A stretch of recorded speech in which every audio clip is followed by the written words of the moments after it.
اعوذ باللہ من الشیطان الرجیم بسم اللہ الرحمن الرحیم۔ ڈیئر اسٹوڈنٹس السلام علیکم۔ ڈیئر اسٹوڈنٹس، امید ہے کہ آپ سب خیر خیریت سے ہوں گے اور یہ بھی امید ہے کہ آپ کو پچھلا لیکچر اچھی طرح سمجھ میں آ گیا ہوگا۔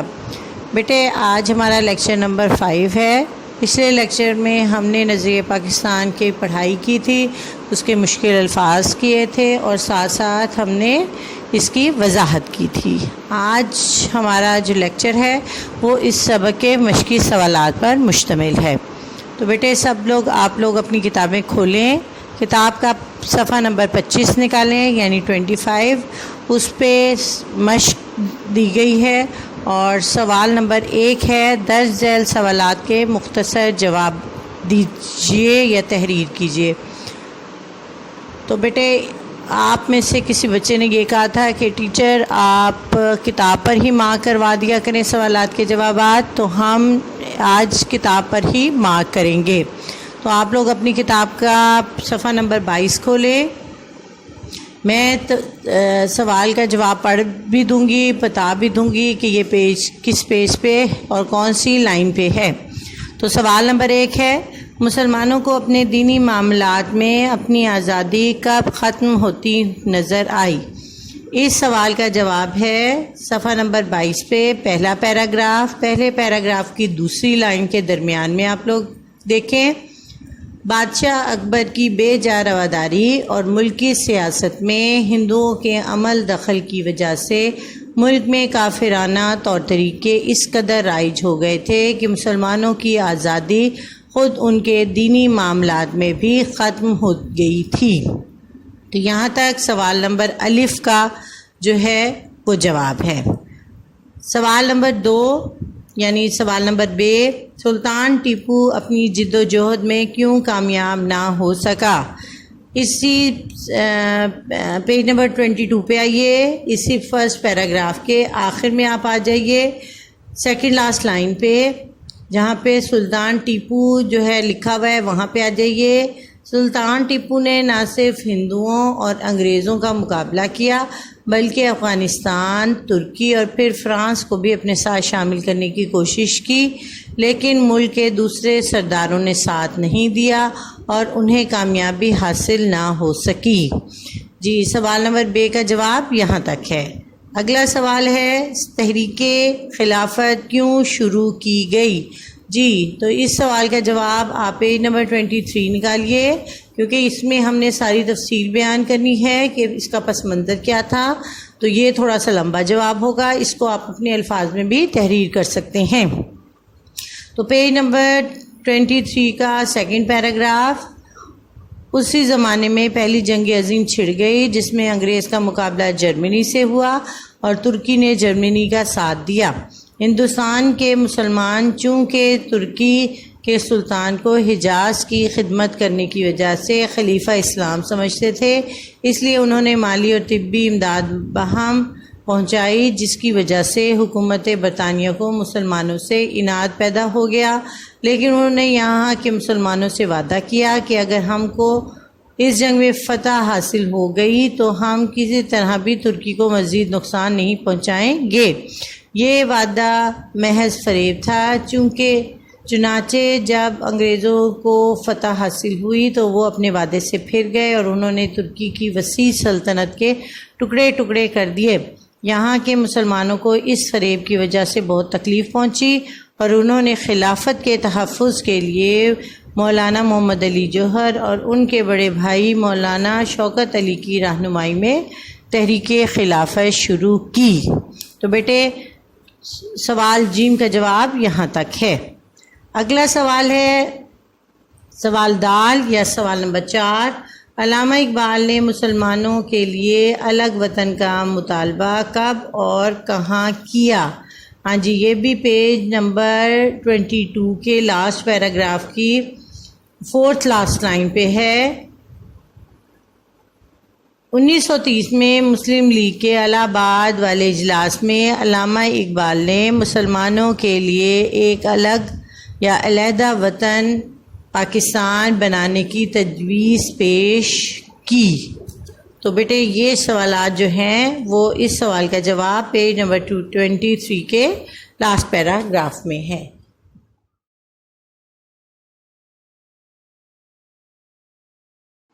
ڈیئر اسٹوڈینٹس، اب آپ لوگ پیج نمبر 26 کھولیں۔ سوال نمبر 5، اہل مغرب نے قومیت کی بنیاد کس پر رکھی؟ یہ پیج نمبر 24 پہ آ جائیے، پہلا پیراگراف، دوسری لائن۔ اہل مغرب نے خاندانی، نسلی اور قبائلی بنیادوں میں ذرا وسعت پیدا کر قومیت کی بنیاد جغرافیائی حدود پر استوار کی اور کہا قوم وطن سے بنتی ہے۔ جی اگلا سوال، سوال نمبر 6، مسلمانوں کی قومیت کی بنیاد کیا ہے؟ جی یہ بھی پیج نمبر 24 پہ ہے، جہاں پہ اقبال کا شعر لکھا ہوا ہے اس سے نچلی لائن پہ۔ مسلمانوں کی قومیت ایک نظریاتی قومیت ہے جو لا الہ الا اللہ پر قائم ہے، یعنی یہ کہ نسل، رنگ اور وطن کی بنیاد پر نہیں بلکہ ایک نظریے، ایک عقیدے، ایک کلمے کی بنیاد پر وجود میں آئی ہے۔ سوال نمبر 6 کا جواب یہاں تک ہے۔ اگلا سوال ہے، نظریہ پاکستان کا مقصد کیا ہے؟ جی بیٹا یہ پیج نمبر 25 پہ جو پہلا پیراگراف ہے اس کے آخر لائن پہ، نظریہ پاکستان کا مقصد اسلامی اصولوں کی ترویج و اشاعت اور اہل عالم کے لیے مثالی مملکت کا نمونہ فراہم کرنا ہے۔ ٹھیک ہے، تو سوال نمبر 7 کا جواب یہاں تک ہے۔ اگلا سوال ہے، شدھی اور سنگٹن کی تحریکوں کے مقاصد کیا تھے؟ جی آپ لوگ پھر پیج نمبر 23 پہ آ جائیے، جہاں پہ ہم نے خلافت یعنی سوال نمبر 3 مارک کیا تھا، اسی لائن کے آخر میں، اسی کے جہاں پہ ختم ہوا تھا سوال نمبر 3 وہیں سے سوال نمبر سوال نمبر 8 کا جواب شروع ہوتا ہے۔ اسی زمانے میں ہندوؤں نے مسلمانوں کو ہندو بنانے کے لیے شدھی کی تحریک شروع کی اور ان کو ختم کرنے کے لیے سنگٹن کی تحریک بھی شروع کی۔ تو سوال نمبر 8 کا یہ جواب ہے۔ بیٹے اس طرح ہمارے سوالات کے جوابات ختم ہوئے۔ سوال نمبر 2 دیکھیں، درج ذیل الفاظ و مرکبات کو جملوں میں استعمال کیجیے، کیونکہ یہ سوال ہمارے سلیبس میں شامل نہیں ہے۔ الفاظ کے معنی ہم کر چکے ہیں، تو اس لیے یہ آپ سوال کراس کر دیں۔ سوال نمبر 3، سبق کا خلاصہ اپنے الفاظ میں تحریر کریں، یہ ہم پچھلے لیکچر میں کر چکے ہیں۔ سوال نمبر 4، سبق کے متن کے پیش نظر درج ذیل میں سے درست جواب پر صحیح کا نشان لگائیں۔ ٹھیک ہے، متن پہلے بھی میں بتا چکی ہوں کہ جو کچھ سبق میں بیان کیا گیا ہے مصنف کے مطابق وہ سب کا متن ہے۔ جی سب سے پہلے الف آئیے، سبق کے مصنف کا نام کیا ہے؟ جی اس کا درست آپشن بے یعنی سیکنڈ والا ہے، ڈاکٹر غلام مصطفیٰ خان۔ نمبر 2 یا بے، اکبر کے دور میں دین کی سربلندی کے لیے کس نے سختیاں جھیلیں؟ اس میں درست آپشن 1 ہے، حضرت مجدد الف ثانی نے۔ جی جیم ہے، سید احمد بریلوی اور شاہ اسماعیل کب شہید ہوئے؟ تو درست آپشن نمبر 2 1831 میں۔ ہاں جی دال ہے، کانگریس کب قائم ہوئی؟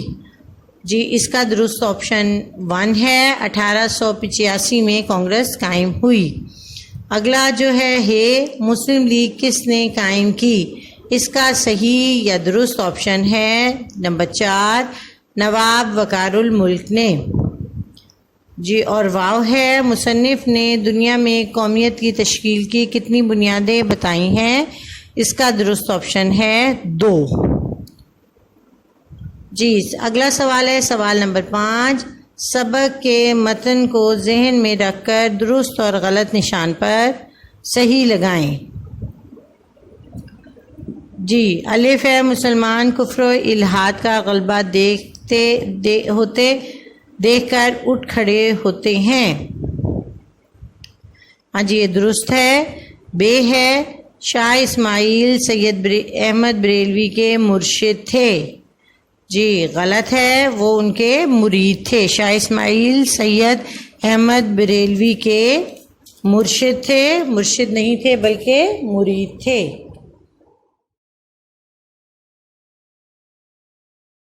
ڈیئر اسٹوڈینٹس، اب آپ لوگ پیج نمبر 27 پہ آئیں. سوال نمبر 5 کا بقیہ حصہ پیج نمبر 27 پہ ہے. تو آئیے ہم اپنے سوال کا آغاز کرتے ہیں. نمبر جیم، سر سید احمد خان نے مجبوراً انگریزوں سے مفاہمت کو غنیمت جانا. یہ درست ہے. نمبر دال، پہلی جنگ عظیم میں ترکی نے انگریز کا ساتھ دیا. یہ غلط ہے. کس کا ساتھ دیا تھا؟ جرمنی کا ساتھ دیا تھا. یہ ہے ترکی کو نقصان نہ پہنچانے کا وعدہ فریب ثابت ہوا. یہ درست ہے. اور واو ہے مسلمانوں کی قومیت کی بنیاد مغرب کے تصور قومیت سے مختلف ہے. یہ بھی درست ہے. بیٹے اس طرح ہمارا سوال نمبر 5 مکمل ہوا. سوال نمبر 6 کی طرف آئیے. کالم الف کا ربط کالم بے سے کیجیے. یعنی یہ میچنگ کالم ہے. یہ اس طرح کے سوالات کرانے کا مقصد یہ ہے کہ ایم سی کیوز میں اس طرح جو ہے سوالات ہو سکتے ہیں.